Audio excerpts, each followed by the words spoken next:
ऋग्वेद के 119वें सूत्र नासदिया सूत्र समय की गूंज से गूंजता है, reflecting humankind's age old quest to understand its existence.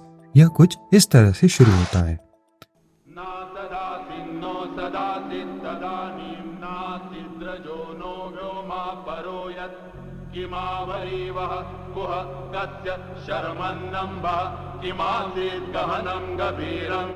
Translated into English, it means, in the beginning, neither existence was there nor non-existence.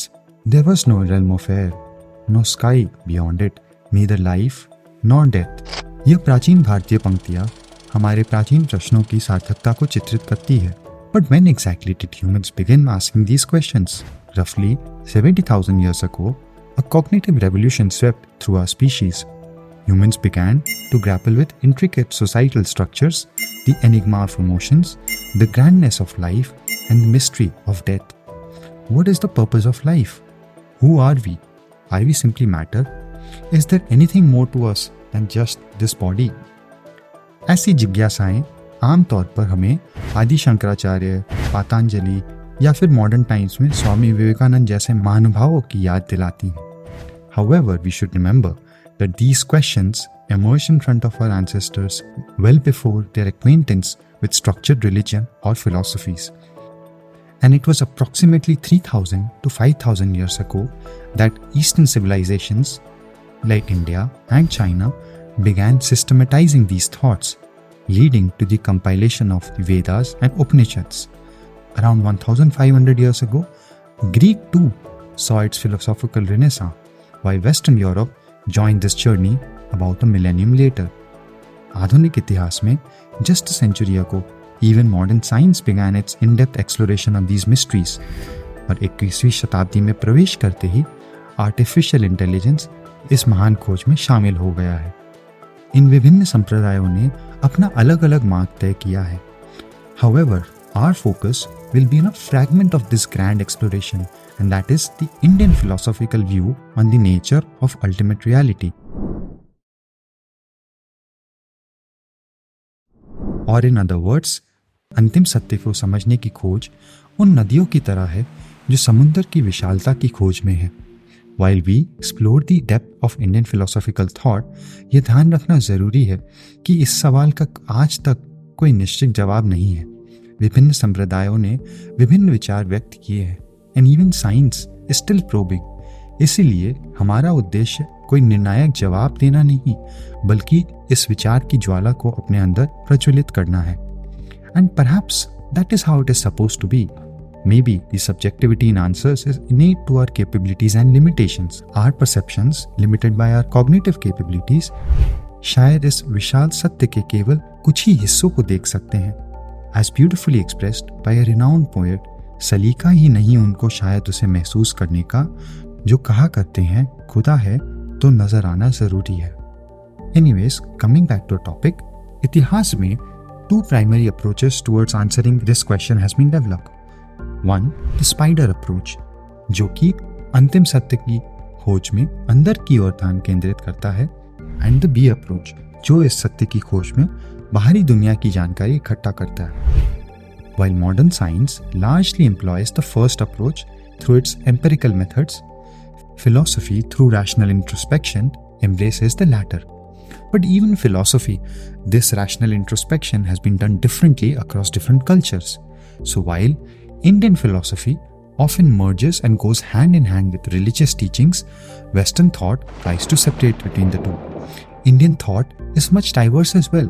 Some schools like Vedanta are rooted in the Vedas, and that's why called as Astik Darshan, while others like Buddhism and Jainism diverge from Vedas and are popularly called as Nastik Darshan. Their perspectives on reality is varied as well. तो भारतीय दर्शन के इन सारे perspectives को समझने के लिए हम आपके सामने एक ढांचा प्रस्तुत करते हैं, जिसके दो पहलू हैं। पहला पहलू है नेचर ऑफ अल्टीमेट रियलिटी, यानी जब लोग ये डिबेट करते हैं कि अंतिम सत्य क्या मैटर है या कॉन्शियसनेस। मैटर से हमारा तात्पर्य है जड़ पदार्थ, both tangible and subtle forms, whereas consciousness is something जिसे जड़ पदार्थ के परे माना जाता है। और दूसरी पहलू है मल्टीप्लिसिटी ऑफ रियलिटीज, जिसके अंदर आते हैं मोनिज्म यानी ये मानना कि अंतिम सत्य एक है, डुअलिज्म यानी मानना कि वो दो विभिन्न तत्वों से बना है, एंड फाइनली प्लूरलिज्म और अनेकवाद यानी इस अंतिम सत्य के अनेक पहलू हैं। अब इस ढांचे का उपयोग करते हुए हम भारतीय दार्शनिक संप्रदायों की इस जटिल विचारधारा में प्रवेश करेंगे।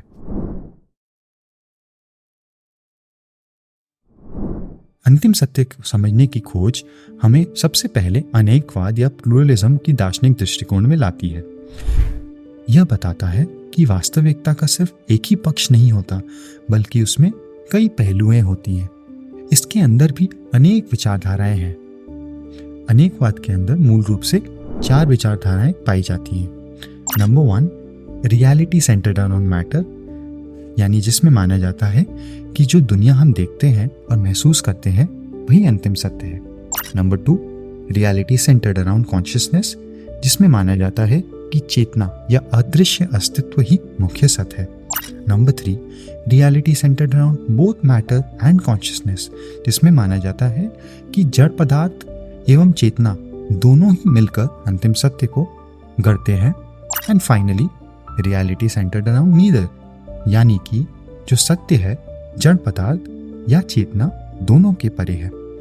अधिकतर भारतीय दार्शनिक विचारधाराएं पहली और चौथी दृष्टिकोण के करीब है।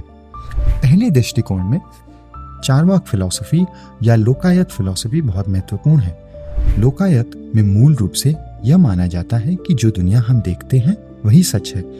चार्वाक सारे abstract notions like soul, afterlife and reincarnation को नकारते हैं और मानते हैं कि सभी चीजें 4 एलिमेंट से बनी हैं और अंत में उनमें ही विलीन हो जाती है। चौथी दृष्टिकोण जो कि टैंजिबल और इनटैंजिबल रियलिटीज दोनों को मानता है, इसमें हमें कई भारतीय दार्शनिक विचारधाराएं देखने को मिलती है, जिसमें से अगर हम आस्तिक ट्रेडिशंस के बारे में बात करें तो वहाँ न्याय वैशेषिक फिलॉसफी मुख्य रूप से उल्लेखनीय है। न्याय लॉजिक और एपिस्टेमोलॉजी पर ध्यान केंद्रित करता है, जबकि वैशेषिक मेटाफिजिक्स के अध्ययन को महत्व देता है। जब इन दोनों को जोड़ा जाता है तो वे 6 मूल पक्षों का उजागर करते हैं, जिसे पदार्थ कहा जाता है। वो 6 पदार्थ कुछ इस प्रकार से हैं: द्रव्य यानी सब्सटेंस, गुण यानी क्वालिटी, कर्म यानी एक्टिविटी, सामान्य यानी जनरलिटी, विशेष यानी पर्टिकुलरिटी एंड समावय यानी इनहेरिटेंस। और जैसा कि हम देख पा रहे हैं, इन 6 पक्षों में जड़ यानी ग्रॉस मैटर, सूक्ष्म यानी फाइन मैटर और साथ ही आत्मा जो कि पदार्थ के परे है, तीनों ही शामिल है। अब नास्तिक ट्रेडिशंस में अगर हम आए तो वहाँ पे जैनिज्म एंड बुद्धिज्म का बहुत महत्वपूर्ण स्थान है। दोनों ही वेद और एक क्रिएटर गॉड की विचारधाराओं को रिजेक्ट करते हैं। इन दार्शनिक विचारों का एक मूल्य सिद्धांत यह है कि सत्य के कई पहलुएं होती हैं। For example, just as the same table might be viewed by 2 individuals differently, वैसे ही सत्य अपनी पूरी तरह से इतना मल्टीडिमेंशनल और वास्ट है कि उसे सिर्फ एक ही दृष्टिकोण से देखना मूर्खता है।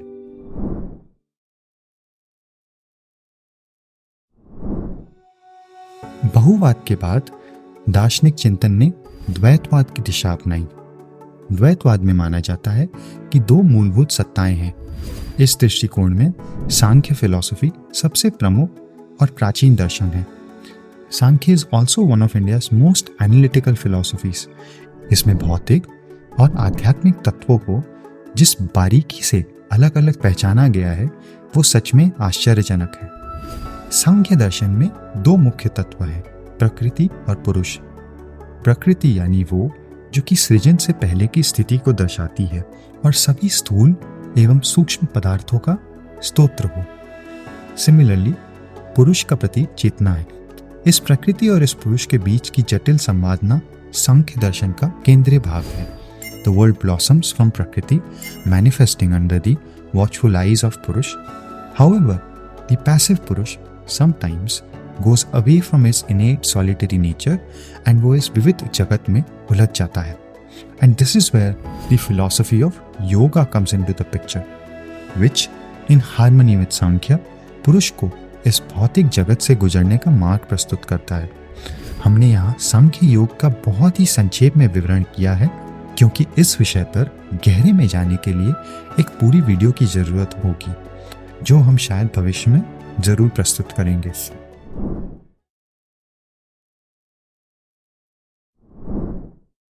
अब हमारी फिलोसॉफिकल जर्नी एक और मोड़ लेती है and we are brought towards another profound perspective, monism, और the belief that there is one and only one ultimate reality. Within this viewpoint also, there are three sub-schools. Number 1, that which considers matter as the ultimate reality. Number 2, that which considers consciousness as the ultimate reality. And finally 3, which considers neither matter nor consciousness as the ultimate reality. भारतीय दर्शन में चेतना या consciousness को सबसे महत्वपूर्ण सत्य मानने वाले सारे संप्रदायों में सबसे उच्च पहचान अद्वैत वेदांत की है, जिसे अक्सर विद्वान मानवता की सबसे बड़ी दार्शनिक सोच भी मानते हैं। अद्वैत वेदांत और नॉन डुअलिज्म और monism finds its roots in the Brahma Sutras, which are essentially built upon the Upanishads, the concluding sections of the Vedas. This philosophy emerged as a response to Sankhya's dualistic approach, asserting that there cannot be two infinities. Advait Vedanta proclaims that there is only one and one infinite reality, which is the Brahman, from which both matter and consciousness emanate. अद्वैत वेदांत वास्तव में एक ऐसी गहरी philosophy है जिसका पूर्ण रूप से अध्ययन करने में किसी मनुष्य को शायद सालों लग जाए, बट अगर फिर भी हमें इसका सार क्विकली समझना हो तो there are a couple of significant verses that stand out. One of them is तत्वमसि, which literally translates to that thou art or thou art that. This verse beautifully emphasizes that the individual soul or Atman is not really different from the universal soul or Brahman. The second verse is Brahma Satyam Jagat Mithya Jivo Brahmaiva Na Para, meaning Brahma is the only truth, the world is an illusion, and there is ultimately no difference between Brahma and the individual soul. These verses encapsulate the essence of Advait Vedant's teachings on God, soul, world, and the concept of Maya or illusion beautifully.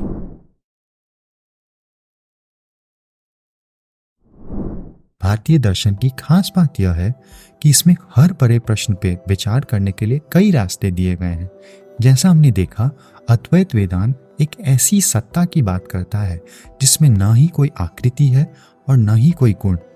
But later on this idea was not acceptable to everyone. Ramanujacharya, एक प्रमुख दार्शनिक, इसको स्वीकार नहीं कर पाए. उनका कहना था कि अगर ब्रह्म, जड़ और चेतना सब कुछ का स्तोत्र है तो ये कैसे हो सकता है कि उसमें कोई भावनाएं या गुण नहीं है. Moreover, he also raised reservations about the concept of Maya introduced by Advait Vedanta.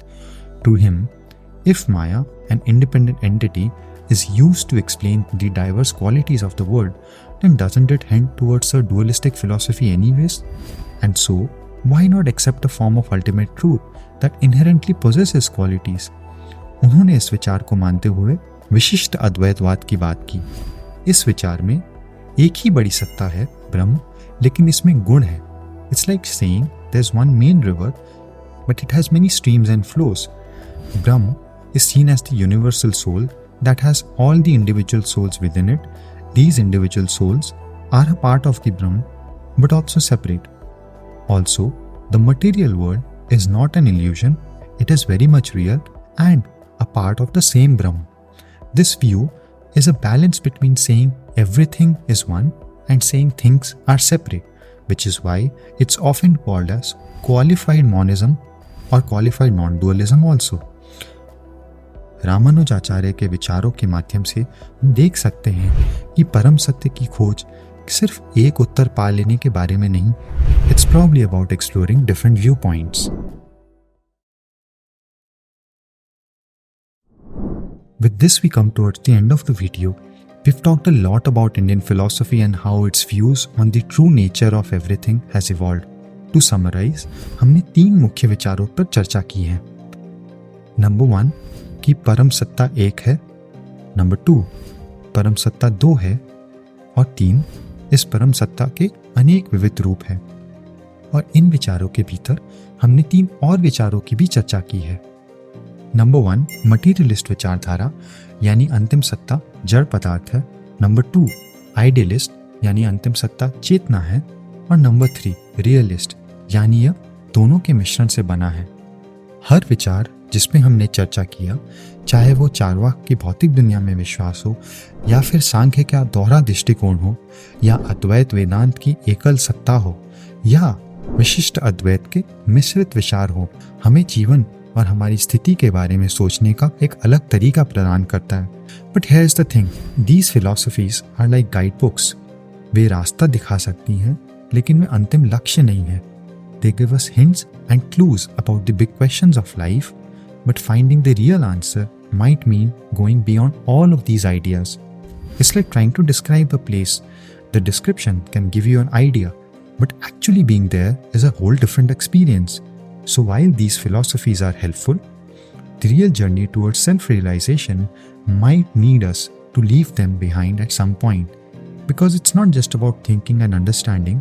At the end, what matters is that you feel and experience that truth, and that real truth could be something that's well beyond words and ideas waiting for us to discover in our own unique way. That brings us to the end of the video. Hope you liked it, and until we meet next time, take care.